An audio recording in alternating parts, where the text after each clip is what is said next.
बिस्मिल्लाहिर्रहमानिर्रहीम। Class 9 physics national book foundation. आज हम चैप्टर नंबर 3 स्टार्ट करने जा रहे हैं जिसका नाम है डायनामिक्स। डायनामिक्स ये होता है कि आप मोशन को स्टडी करते हो और उसकी कॉज को भी स्टडी करते हो कि किस वजह से ये मोशन जो है हमारे पास हो रहा है। लेकिन इससे पहले जो आपने चैप्टर नंबर 2 पढ़ा था काइनेमेटिक्स, उसमें ये होता था कि आप सिर्फ मोशन को डिस्कस करते हो, उसकी कॉज को डिस्कस नहीं करते हो। लेकिन डायनामिक्स में आप मोशन को भी स्टडी करते हो और उसकी कॉज को भी स्टडी करते हो।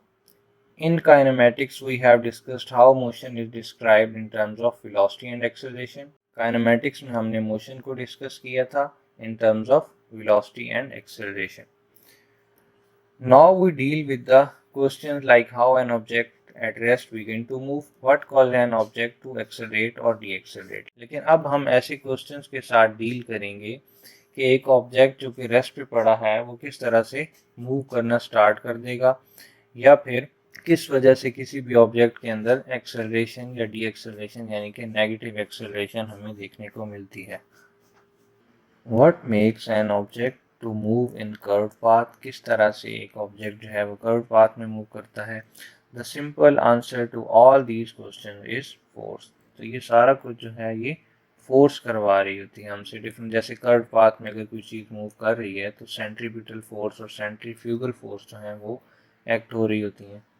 ठीक है, इसी तरह से और भी बहुत सारी फोर्सेज होती हैं। डिफरेंट सिनेरियोज में डिफरेंट फोर्सेज आप स्टडी करते हो।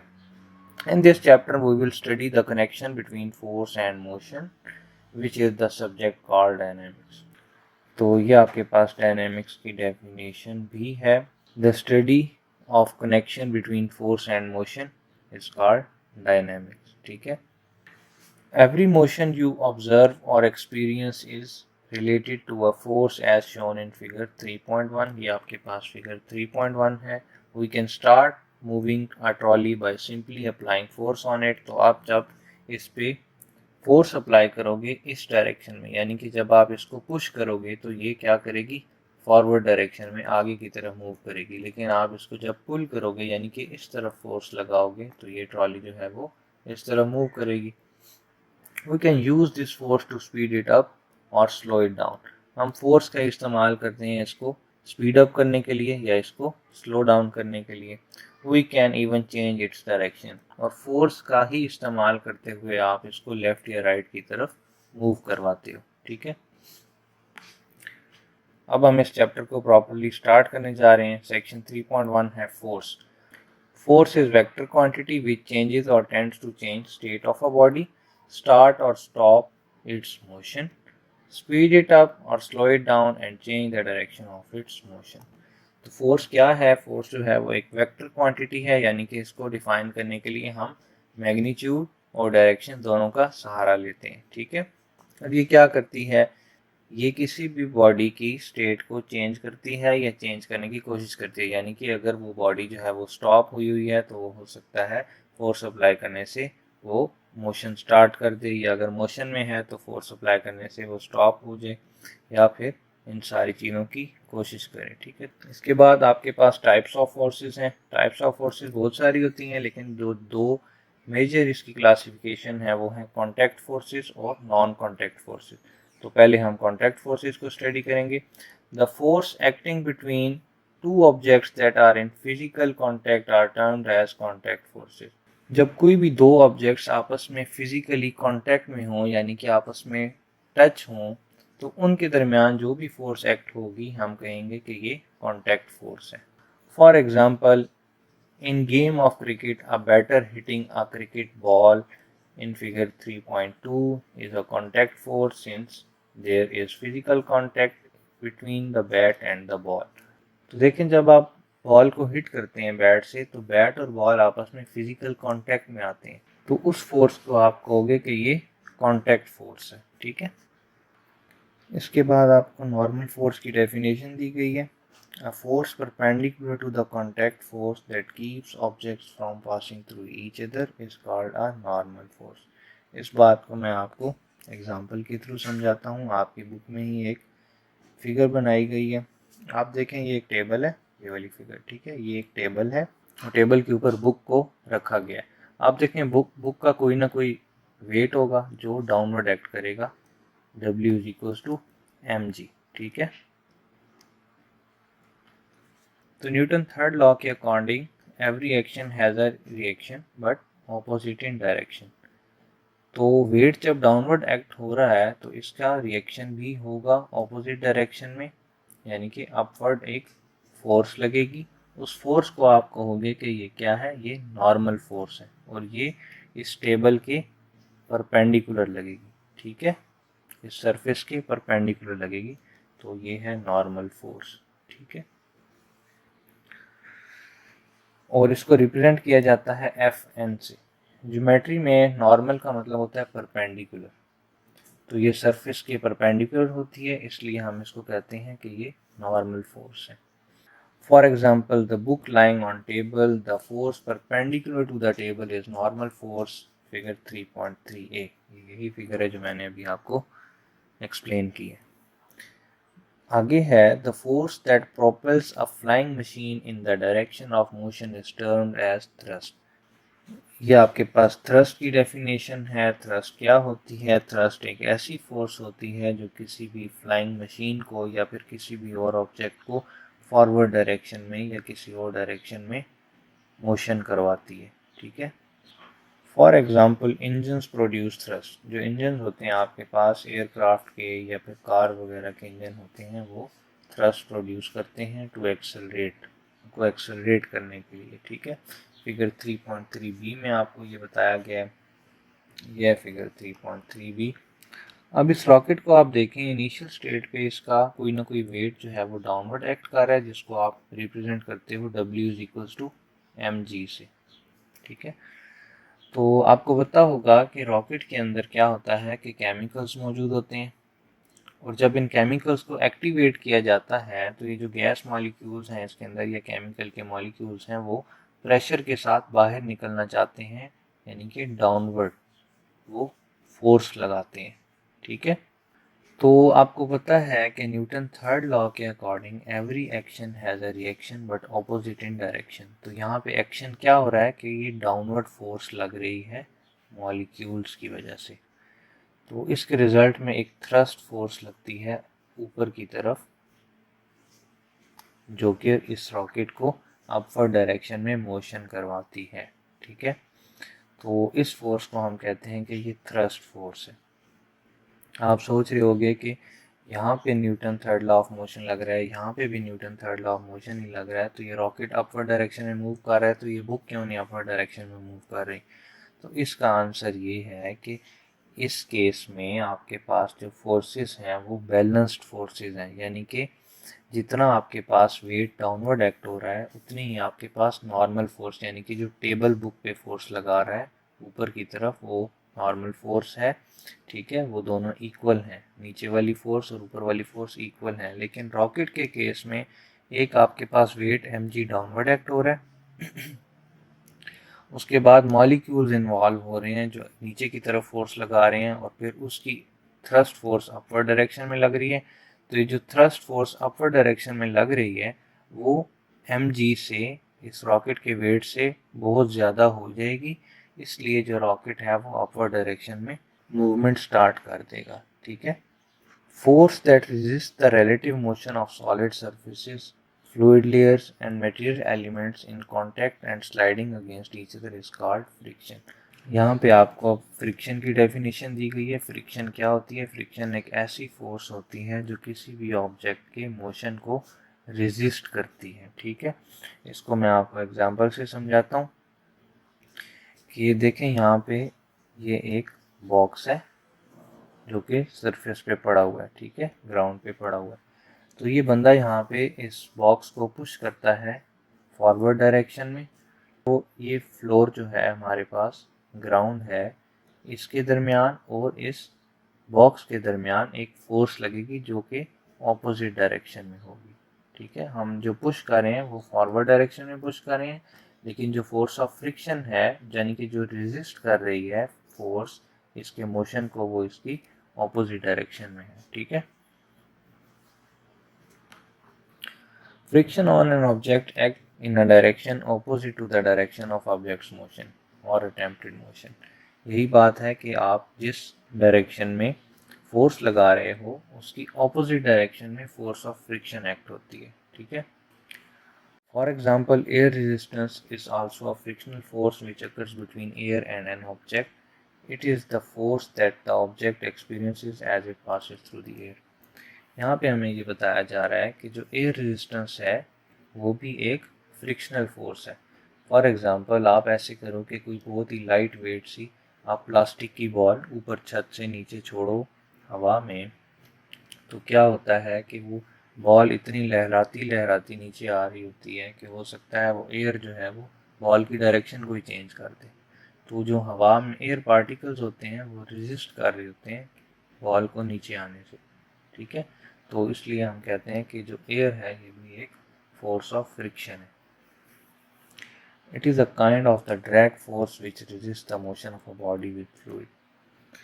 ये जो फोर्स ऑफ फ्रिक्शन होती है ये एक तरह की ड्रैग फोर्स होती है। जैसे आपको पता है कि कश्ती अगर पानी में चल रही है, ठीक है, शिप जो है वो पानी में चल रही है, तो उसको भी एक ड्रैग फोर्स फेस करनी पड़ती है, यानी कि एक तरह की रेजिस्टेंस फेस करनी पड़ती है जो कि पानी रोक रहा होता है शिप को मूव करने से, ठीक है। इसके बाद है the force exerted by two or more physical object that are in contact through string, rope, cable or spring we call such force as tension. अब टेंशन की आपके पास डेफिनेशन है ये कि टेंशन क्या होती है। जब भी आपके पास दो ऑब्जेक्ट्स या दो से ज़्यादा ऑब्जेक्ट्स कांटेक्ट में होते हैं किसी रस्सी के ज़रिए, किसी स्प्रिंग के ज़रिए, किसी धागे के ज़रिए, तो इस केस में आपके पास एक फोर्स अपवर्ड डायरेक्शन में एक्ट करती है जिसको आप कहते हो टेंशन। फॉर एग्जांपल, इस फिगर में देखें आप, ये एक बॉक्स है जो कि एक रस्सी के साथ बांधा गया है, ठीक है। तो इस बॉक्स का कोई ना कोई वेट डाउनवर्ड एक्ट कर रहा है जिसको आप कहते हो mg, ठीक हो गया, mg। तो आप देखें न्यूटन थर्ड लॉ के according every action has a reaction but opposite in direction. तो एक्शन क्या हो रहा है, इसका वेट डाउनवर्ड है, ये एक्शन है। तो रिएक्शन क्या होगा, इस रस्सी में या इस धागे में एक खिंचाव आएगा, उस खिंचाव को आप कहते हो कि ये टेंशन फोर्स है, ठीक है। For example, tension keeps spider web together consist of numerous fine strands that pull one another.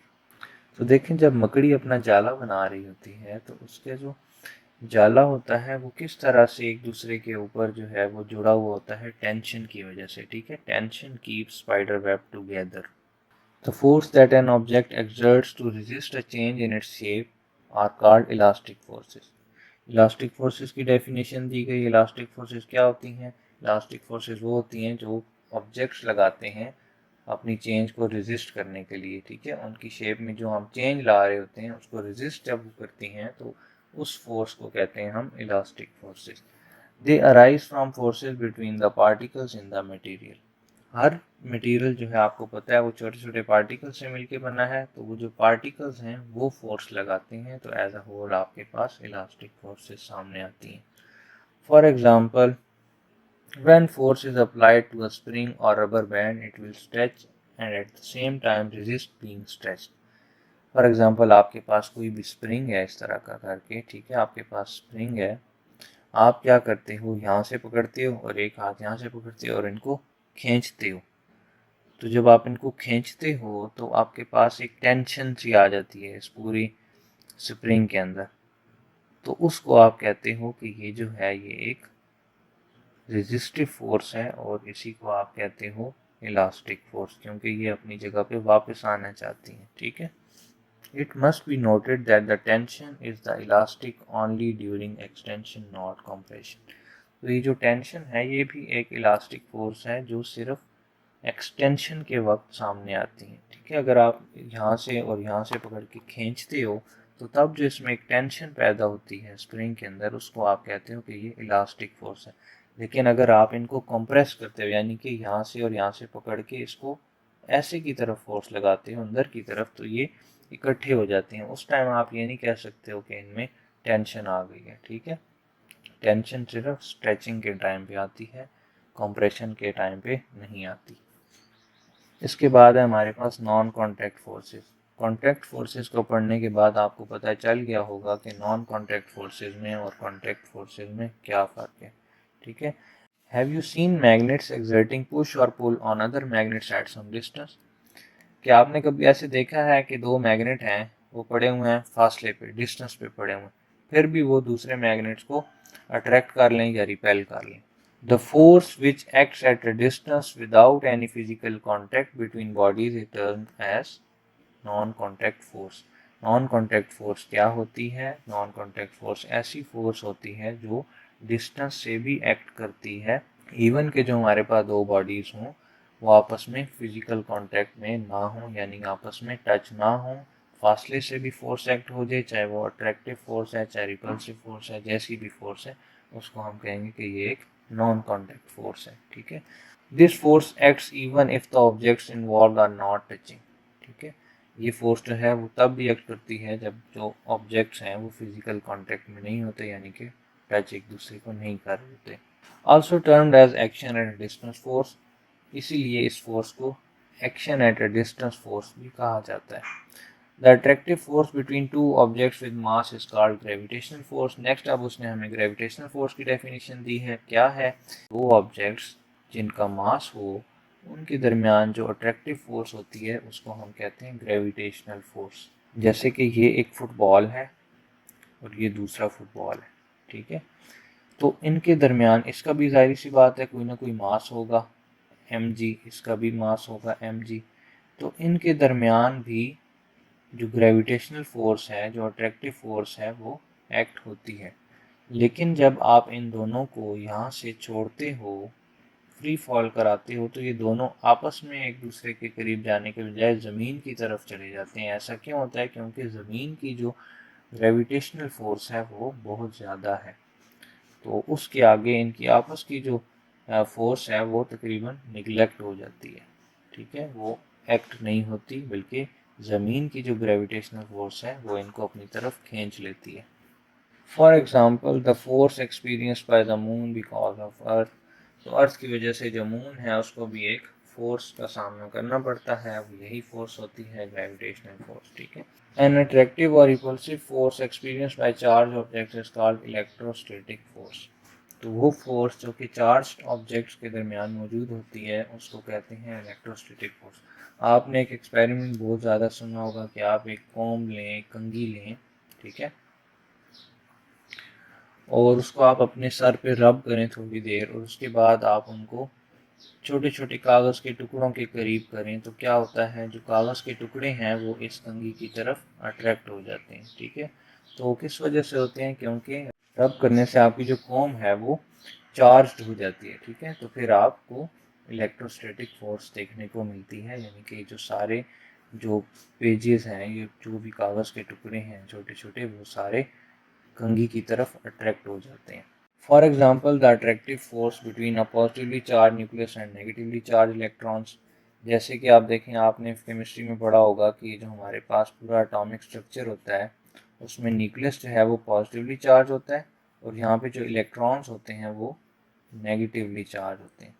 तो इन दोनों में भी फोर्स ऑफ अट्रैक्शन होती है। ठीक है, An attractive or repulsive force experienced between magnetic poles is called magnetic force। अब magnetic force की उसने हमें डेफिनेशन बताई हुई है। तो आप देखो, आपके पास मैग्नेट्स होते हैं जो ऐसे करके, फॉर एग्जांपल आपके पास एक मैग्नेट है, ये उसका नॉर्थ पोल है और ये उसका साउथ पोल है, और इसी तरह यहाँ पे एक दूसरा मैग्नेट है, ये उसका नॉर्थ पोल है, ये साउथ पोल है। तो जो नॉर्थ और नॉर्थ पोल है ये एक दूसरे को रिपेल करते हैं। ठीक है, इनमें रिपल्सिव फोर्स होती है, और जो नॉर्थ साउथ हैं वो एक दूसरे को अट्रैक्ट करते हैं, इनमें अट्रैक्टिव फोर्स होती है। इसी तरह साउथ साउथ जो है वो एक दूसरे को रिपेल करते हैं, और नॉर्थ साउथ जो है वो एक दूसरे को अट्रैक्ट करते हैं। तो the repulsive force between the two north poles of magnets. ठीक है, ये एग्जांपल दी हुई है उसने मैग्नेटिक फोर्स की, कि जो नॉर्थ पोल्स हैं मैग्नेट के, यानी कि इसका नॉर्थ और इसका नॉर्थ, इन दोनों में रिपल्सिव फोर्स मौजूद होती है। ठीक है, तो नेक्स्ट वीडियो में हम इंशाल्लाह फंडामेंटल फोर्सेस इन नेचर को डिस्कस करेंगे। तो चैनल को सब्सक्राइब कर लें ताकि वो वीडियो भी आप तक आसानी से पहुंच जाए। नेक्स्ट वीडियो में मिलते हैं, तब तक के लिए अल्लाह हाफ़िज़।